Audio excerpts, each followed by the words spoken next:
Stradivarius varnish has been a perennial mystery.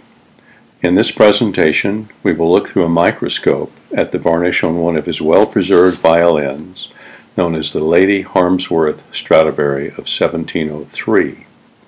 The microscope can lift aside the veil to reveal the beauty and intricacy of his genius in a manner neither words nor printed photographs have ever done.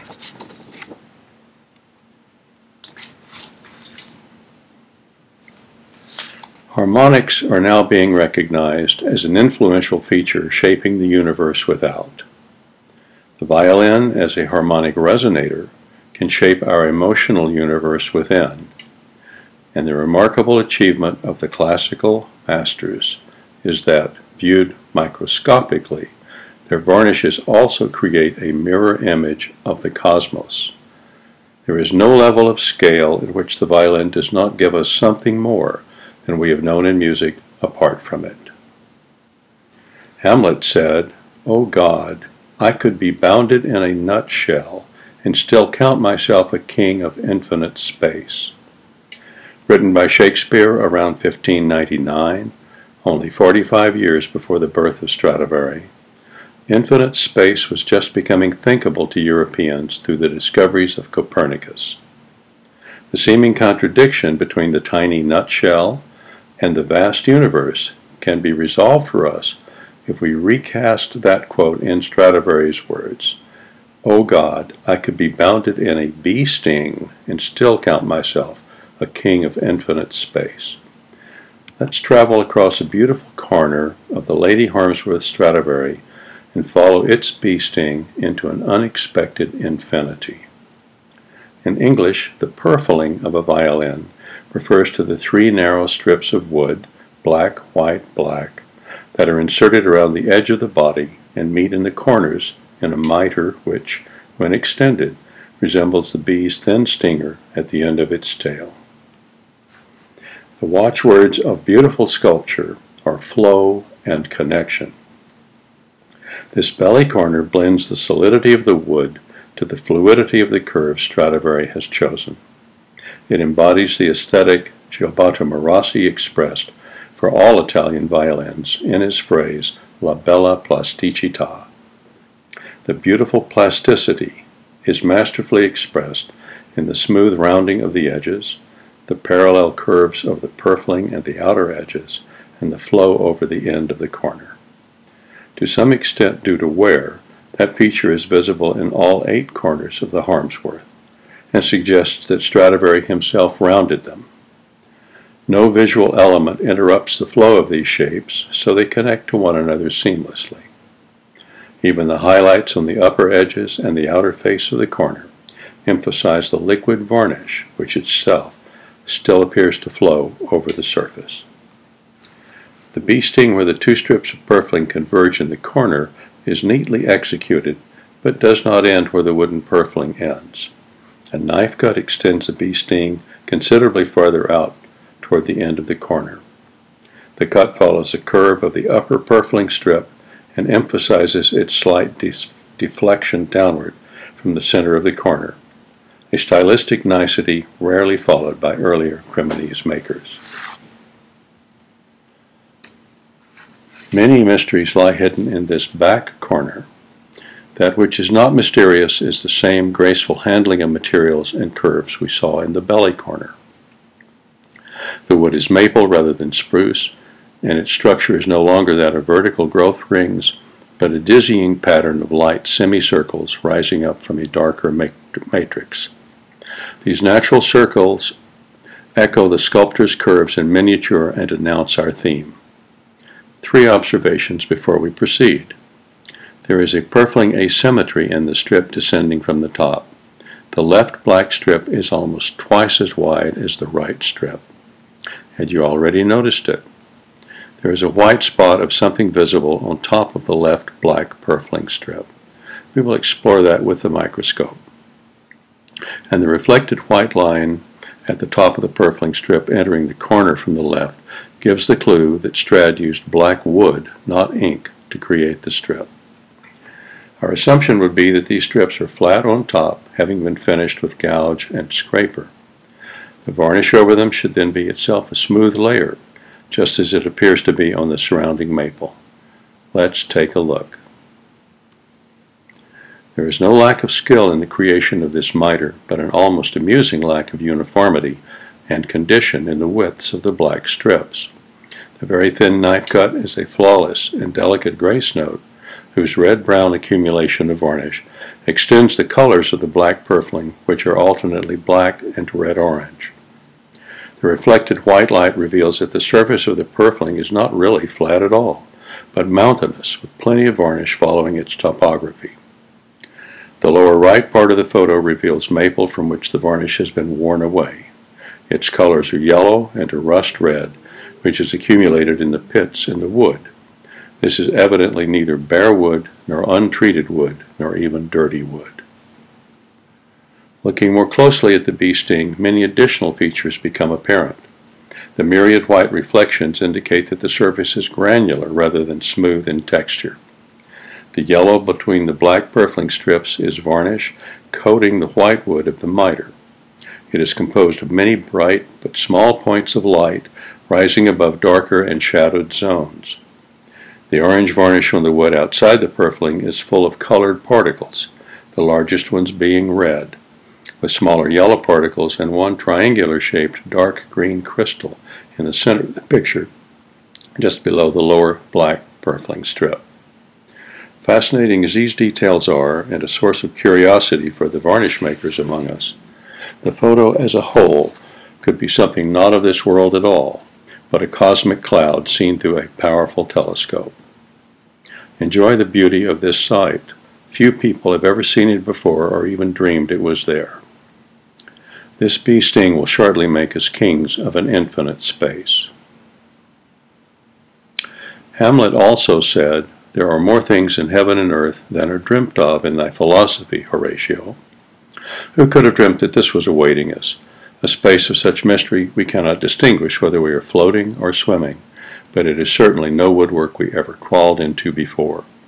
The yellow center is of such jeweled brilliance and variety that it has become a confection covered in yellow and green diamonds. Floating above the black purfling are particles of many colors: orange, red, yellow, light and dark green, bright sky blue, black, a kaleidoscopic array. Here we enter a fiery cauldron of intense yellow and red flame, with that suddenly alien dagger descending from the upper left, its interior glowing like a bed of burning coals, the black edges coarse and scaly, with that dark eye deeply recessed and forebodingly conscious. A quieter and cooler landscape terminates the bee sting and lets us hover miles above this winter scene, with its abstract rows of plowed brown and green terrain. Later we will put on our lab coats and analyze what we have seen from a more familiar arm's length view, but our interstellar travels have just begun. Returning to examine the white spot over the black purfling, we can see that it is not alone, but has a companion above it and to the left of the purfling. The maple has the same incandescent color that we saw in the corner below, and the black purfling is seething with lava. As we approach it, its color appears neither white nor yellow, but light green. It has numerous tiny luminous dots covering its surface, with intermittent maroon spots. Above it floats a much smaller green object, while above and to its right is a glowing light blue particle. The burning surface of the purfling lies below to its left. The darkness behind it is composed of a mosaic of maroon and green dots, the work of some celestial Monet on a good Seurat day. Coming closer, the maroon spots on the now yellower boulder in space look like translucent smears, clinging like lichens to its surface. Other orange particles are now visible floating around it. Shifting our position to the left, the light falling on the boulder has altered its color to white, with the maroon spots assuming an orange color. The sheer number of small orange, green, and blue particles drifting around it attests to the complexity of Stradivarius' varnish formula. This final view reveals the brilliance of the tiny blue particles, pinpoints of color scintillating throughout the varnish film. The orange particles have a characteristic color, which will also help us identify them later on. Now we are ready to gaze on the cosmic bee sting that is the goal of our journey thus far. You are already familiar with the Stradivarian bee sting and its delicate knife cut, but do you know who carved the next bee sting? This one was carved by the master violin maker whom Stradivarius sought to imitate, and with considerable success. Charles Ervin took the preceding photographs. This one was taken by the Mount Palomar telescope. Studying Centaurus A with telescopes at the observatory in California, Walter Bade and Rudolf Minkowski confirmed that it is a galaxy. The pair also proposed that the peculiar structure of Centaurus A, with a bar of dark dust bisecting the galaxy, is a result of a merger between two galaxies, a giant elliptical and a small spiral. The Lady Harmsworth Stradivari varnish reveals an undreamt-of cosmos of color, shapes, and flaming brilliance. The mystery of Stradivari's varnish lies in its alchemical success in mirroring the very cosmos in its minutest features. Did Stradivari realize the full scope of his achievement? The inventors of the telescope and the microscope were his contemporaries, and it is possible that he could have examined his instruments with a microscope. We have the added advantage of living after the invention of the Hubble telescope, which has seen deeper into the universe than anything before it. The discovery of the remarkable colors and complex shapes of distant cosmic structures has completely altered our understanding of the starry sky above our heads. We are also living when color photography has made possible the sharing of the wonders of the microcosmos. In Stradivari's alchemy, we have a fulfillment of Hermes Trismegistus' dictum, as above, so below.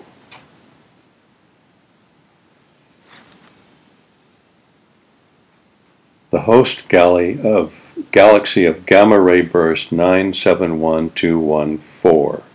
We're looking at this now. The visual field is uniformly covered with orange, black, and white speckles.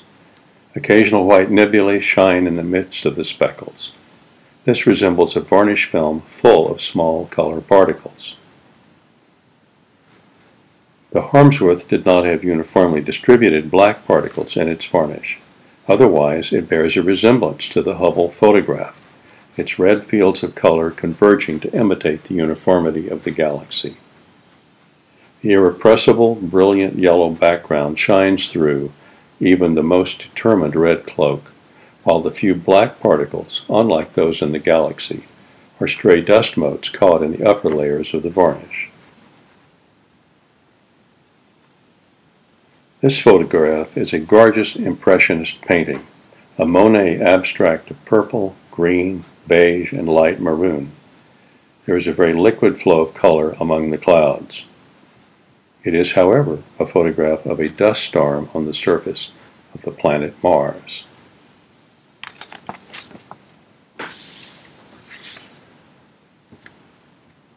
This is a photograph of the surface of the Harmsworth varnish in reflected light.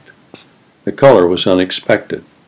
The green, turquoise, and lavender flow of liquids parallels the color palette and liquid appearance of the Mars dust storm.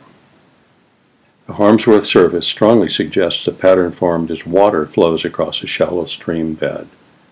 The soft and rounded appearance of the surface is characteristic of Stradivari's varnishes, and many observers through the years have reported that the edges of scratches tend to soften, even melt with time, healing the worst of the damage. Here is the same varnish with more accurate color because of the change of light from which the photo was taken. The indistinct lower layers have an almost gelatinous appearance, the red color particles floating above them. The yellow crystal in the lower center of the photograph is the same substance we saw floating over the black purfling in part 1 of this essay.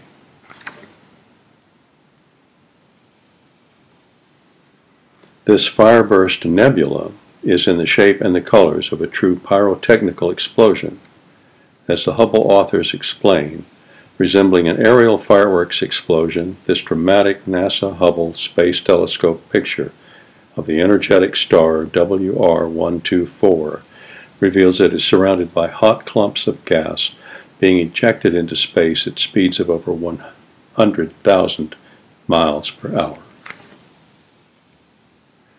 Returning to the Harmsworth, the belly spruce in this photo resembles a giant fireball, a solar disk that challenges the energy and fiery brilliance of star WR124. How can something as monochromatic and non-reflective as the tracheid cells of spruce be transmuted into pure fiery gold? This is the underlying varnish secret of Stradivari, a wood treatment that reflects light upward, irradiating the color particles that float above the surface and giving the violin its characteristic glow. In conclusion, we have been alternately immersed in a microscopic yet interstellar space, ourselves floating among massive boulders of unknown composition, beautiful in their pastel dress of soft yellows, greens, and oranges, and in fiery cauldrons giving birth to stars.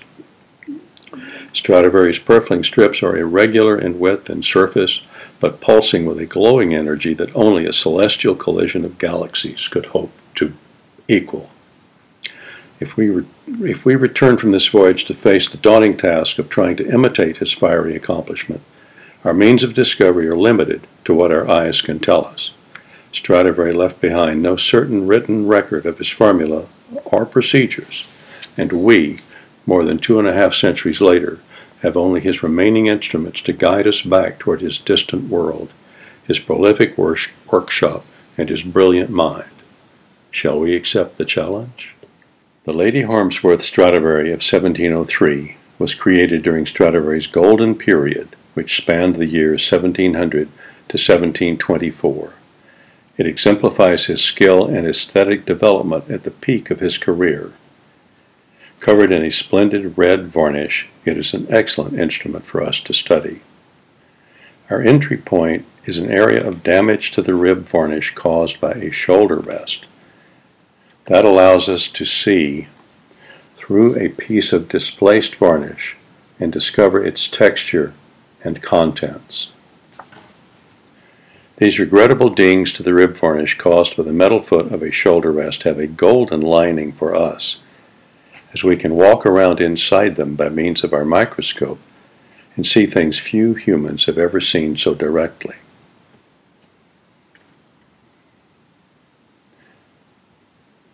Were Stradivari's varnish hard and dry, we would expect to see sharp fracture lines where chips fell out and have a clear view of the wood underneath.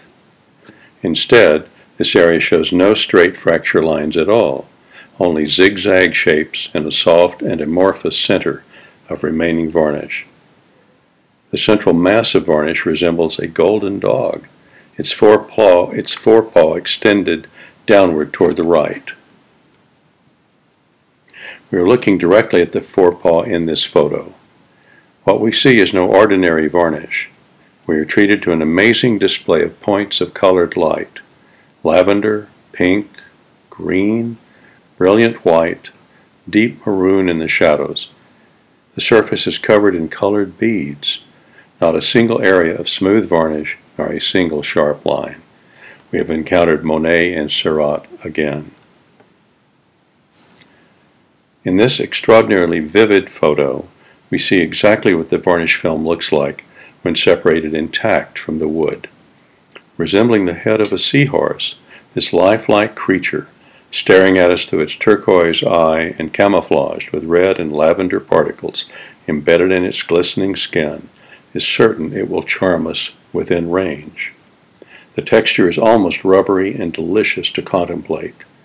Its chewy quality and sugary composition are the clues to the complex sugars that make up the oils and resins we would expect to find in a varnish of this appearance. The color of the varnish is a yellow amber and transparent enough, even with its torn surface, to reveal the embedded color particles. No evidence of a dissolved colorant evenly dispersed through the varnish can be seen.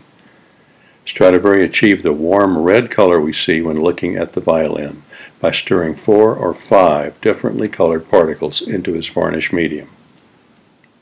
We might expect such a vivid color to have required a large amount of colorant, but that is not the case, as the particles are widely spaced. Something about the varnish, or the wood beneath, has made this effect possible with minimal means.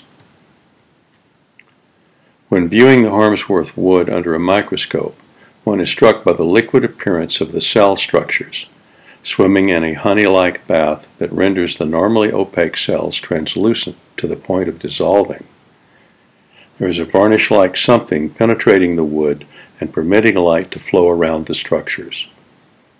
Naturally straw-colored, the wood cells have acquired red and yellow features never seen by the woodsman who felled the tree.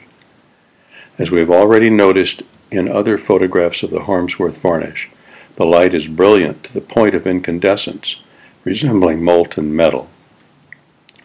Let's see if we have enough clues to reconstruct some of this miracle, starting from the raw wood and building outward through the varnish coats we can observe. There are 3 distinct structures visible in this plain surface of a piece of raw, untreated, and unvarnished European maple. Horizontal cells tightly crowded side by side, horizontal depressions that form long pits, and vertical fibers that have the shape of ovals running across the horizontal cells. The color of all these features is a uniform light beige in this photograph. In examining the more worn areas of the Harmsworth, a regular feature of the maple was a dark substance which had settled in the pits. It varied from red to brown and had the surface appearance of varnish. Yet the Harmsworth varnish, as we have seen, is at most amber-colored, not dark enough to create the visual effect in the shallow pits. If we assume that something other than varnish were applied to the wood first by Stradivari, which he then followed with the amber-colored varnish, we would have a starting point for a reconstruction. Arturo Pedrini, a piano and organ manufacturer in Cremona and himself an accomplished violinist, told Charles that he believed the classical Cremonese violin makers treated their instruments with something that preserved the wood from deterioration over time. If he could apply that substance to his piano soundboards, he thought that they would last 400 years instead of the mere 75 or so that they held up untreated. Finding a recipe for a preservative substance in the writings of the Swiss alchemist Paracelsus, who lived from 1493 to 1541, Charles prepared it and began testing it on wood.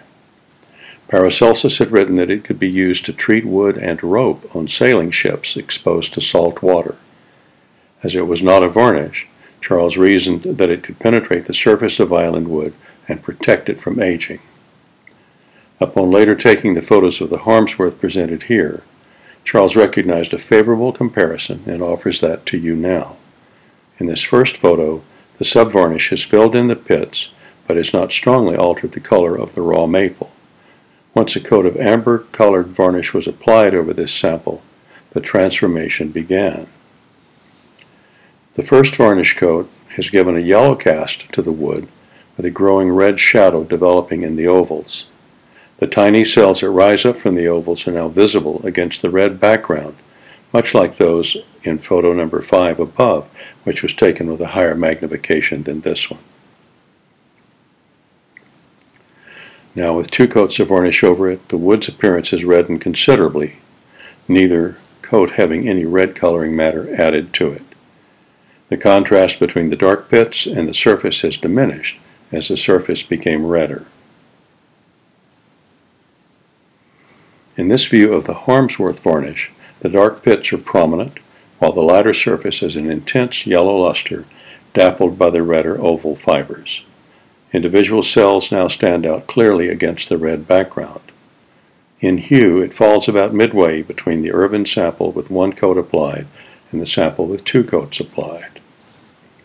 In addition to sharing the coloristic tones of the Harmsworth varnish, the Ervin sample has developed a notable incandescence. Its ability to give heightened definition to the individual cells is also similar to the Harmsworth. The remarkable feature about the subvarnish is that its presence has intensified and reddened the varnish layers applied over it when neither the subvarnish nor the varnish contained red coloring matter. An observable difference between the two is that the Harmsworth pits are browner than the Ervin sample. The Paracelsus recipe can be prepared so the result is brown rather than red, and that may be one explanation for the observed difference. Another may be that Stradivari used a different substance to achieve his results, and we see convergent effects due to different causes. Unless Stradivari's recipe comes to light or chemical analysis can determine definitively what the substance in the Harmsworth pits is, we may still use this or a similar reconstruction to help us think about how Stradivari may have built up varnish layers on the violin. There remain the numerous particles suspended in the varnish for us to consider next. The black purfling brings into visible relief light-colored particles floating above it, just as the adjacent maple highlights the darker red particles. We can venture an identification of these particles based on visual information. This photo shows the widely scattered large red particles floating above the light maple. These we've noticed before.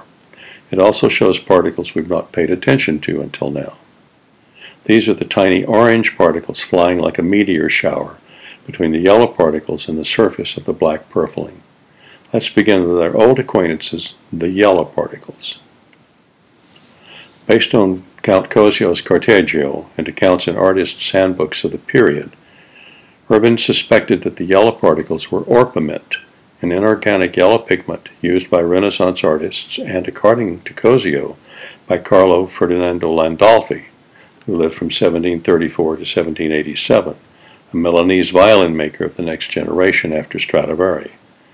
Ervin purchased a large crystal and ground it to prepare this photo of orpiment suspended in a clear varnish. The large trapezoidal piece in the left foreground has the same surface colors we noticed on the Harmsworth photos, a light green cast with traces of orange. The brilliance of these crystals that we've seen under the microscope may be the reason they were chosen for inclusion in violin varnish. Orpiment's use goes back to the beginning of the craft. Ervin photographed a large orpiment crystal floating above the black purfling on the Gaspar da Salo viola featured in the restoration section on his website.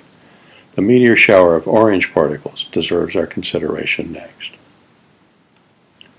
In this photo of the large orpiment crystal, there are also numerous tiny orange particles. These are cinnabar, a naturally occurring sulfide of mercury, mined in Spain since Roman times. Like orpiment, it has been used as an artist's pigment throughout historic times. Cinnabar has a distinctive orange cast that, once seen, is easily recognizable. Charles first noticed the presence of cinnabar in the Hellier Stradivari violin in 1987. Looked at head-on with the violin held vertically in front of the viewer, there is no hint of its presence. However, once the instrument is tilted forward so its surface is seen at a low angle, the varnish suddenly turns an opaque orange, obscuring even the wood grain. This effect is demonstrable on other instruments of Stradivari, where the varnish color is not too red to obscure it. It is also more noticeable on the belly than on the back and ribs. In confirmation of Ervin's identification, Stefan Peter Greiner has recently reported that orange particles in Stradivari's varnish contained mercury and sulfur by X-ray spectroscopy, reported in the Strad, June 2009, and he identified them as cinnabar. Greiner also noted the opaque effect when the violin was turned horizontally. The final particle seen in the Harmsworth varnish is a beautiful red substance that is almost certainly an organic dye. In this photo, it is the most prominent colorant visible, with individual particles varying greatly in size. The edges are not sharp, but almost seem ready to melt into the surrounding varnish. Light passes through the particles, giving them considerable luminosity, though they are not quite transparent. Also, in this photo, we can discern several individual pieces of orpiment floating below the red pigment particles. Although not a consistent observation, as a previous photo seemingly contradicts it, Stradivari may have begun with a sealer coat of his clear varnish at the surface, followed by the light yellow orpiment coat or coats, finishing with the increasingly darker cinnabar, and finally the red pigment layers. Some mixing of the various colorants, or Stradivarius' possible pouring together of the contents of small bottles to conserve varnish as he progressed from coat to coat, would place individual particles of the lighter colors together with the darker ones in the upper layers. What can we conclude regarding the red pigment? In searching for a red pigment which had the characteristics of the Harmsworth red, Ervin saw that he needed a substance both soft in shape and very intense in color. It also had to create coherent particles rather than dissolve and disperse in a cloud through the varnish.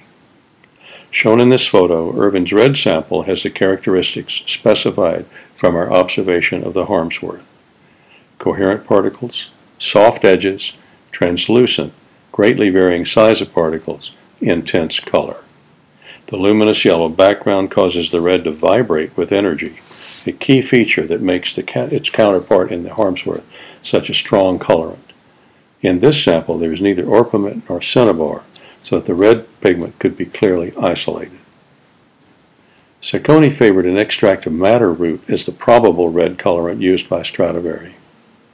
Stradivari may well have used it on other violins, but not on the Harmsworth.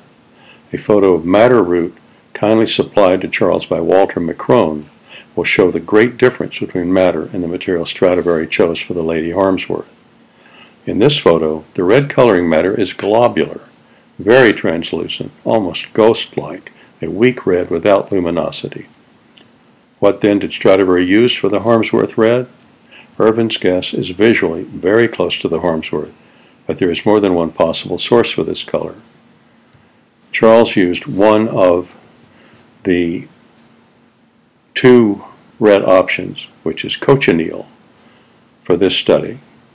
The other comes from an insect that lives on oak in the south of Italy. It was not available to try. Stradivari's genius is evident everywhere one looks or listens. Here are new mysteries and treats undreamt of in our modern philosophy. In this low magnification photo are elements familiar to us and others still unanticipated from our voyages through infinite space. There is the signature piece of orpiment peeking up at us from the lower left corner. We recognize the bit of black purfling just visible in that corner. But what is this turbulent sea we are suddenly cast upon in the center of the picture? Not only is the surface irregular, but the ocean depths are seething with activity. There is not 1 square millimeter that is at rest here. Look at the constant juxtaposition of light and dark masses underneath the waves. We can discern yellow prominences, maroon depths, hints of green, and then the black particles lightly embedded in the surface, which give further variety to the scene. No single view in our journey so captures the classical Italian attitude toward art as does this. Give a modern novice violin maker the assignment to create a red varnish and cover the instrument with it. That assignment will be perfectly carried out. A very uniformly red coating without irregularities or errors will be the result. The classical Italian has a completely different idea. Create a patchwork quilt of harmonious color masses which jostle and grin at one another. Give them an active surface and even more active depth, then shine a soft light over that delicious pie and never cease to wonder at its variety of flavors. Yet from the distance needed to focus clearly on this feast, say 10 inches, it looks more like the modern red violin. But oh, what a difference in the details. The light reveals that the varnished surface is no harder than the seahorse would predict. What could not be predicted is the startling resemblance between the Harmsworth surface and human skin under low magnification. Each has a waxy appearance crisscrossed with fine lines. The Harmsworth lacks only hair follicles on its way to becoming human. The cosmic comparisons to Stradivari's varnish seem as endless as space itself. Here is one that so closely resembles the surface appearance of the previous Harmsworth photo that it could almost substitute for it in our discussion. It is identified as a hydrogen cloud by the Hubble telescope. Our examination of Stradivari's varnish is nearly over for now. We've gone where only a few violin makers have ever gone before, seen and studied several of his ingredients, noticed others we cannot yet guess at beyond their colors, greens, purples, blues. We can also say with certainty that beauty is indeed skin deep, but the Harmsworth has a fragile skin that was easily damaged when fresh. It does not adhere tightly to the wood even today. It was always subject to small chip outs, some no larger than the diameter of a pin. Let's examine this phenomenon to bear in mind our responsibility when handling one of these treasures. In this photo of the back of the Harmsworth, the orange-red varnish remaining has been considerably worn toward the lower right, with chip outs visible from the left margin to the center of the photo halfway up the picture. These are distinguished by their yellow color, which tends toward gray.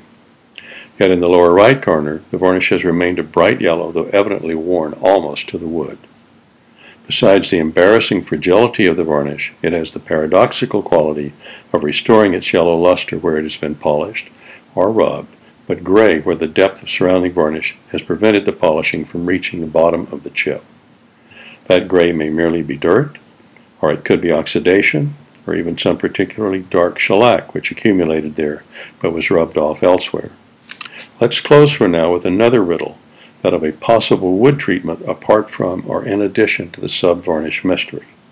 And let us call this wood treatment the final frontier in the varnish universe. The great Renaissance architect Palladio advocated placing freshly felled logs in streams of running water for 6 weeks in order to wash the sugars out of the wood, making it less susceptible to the ravages of woodworm. Cremonese violin makers living only 30 miles from Palladio's home in Vicenza would have been aware of this practice. In recent years, there has been a revival of interest among violin researchers in the question of wood treatment. Let's see whether any hint or clue to the presence or nature of wood treatment can be garnered from examining this photo of spruce removed from the belly of a Del Gesù Guarneri violin during the fitting of a soundpost patch. This shaving is only 1 cell thick and resembles ice crystals more than it does wood. The long tracheid cells running horizontally in the photo are bound together by other structures oriented 90 degrees to the tracheid cells. Luminous dots of colored light are associated with the cells like Christmas ornaments, showing the same prismatic colors we have observed in the Harmsworth varnish. Something crystalline and lenticular has been associated with the wood, seemingly transforming it into an altogether different substance than cellulose. Although the photo does not provide evidence for the nature of the treatment employed, it does suggest that something unexpected and beautiful has occurred. The transparency of the cell walls, the appearance of a crystallizing and probably cross-linking agent having been introduced, and the airy lightness of the structures revealed by the photo suggest a very intelligent treatment has been used to achieve powerful goals. Greater tensile strength, compensating for the removal of mass from the cells, with a probable attendant increase in resonant vibration. This goal would certainly be desirable and sought for by discerning violin makers. The Del Gesù cells look empty, gossamer thin, and like the strings of a harp, but even tattered, they have a magnificent integrity, evident to our intuitive eye as we study the lattice they form. The classical Cremonese violin makers were truly kings of the universe they surveyed, and that's it in a nutshell. A note of caution to anyone interested in experimenting with orpiment or cinnabar at home.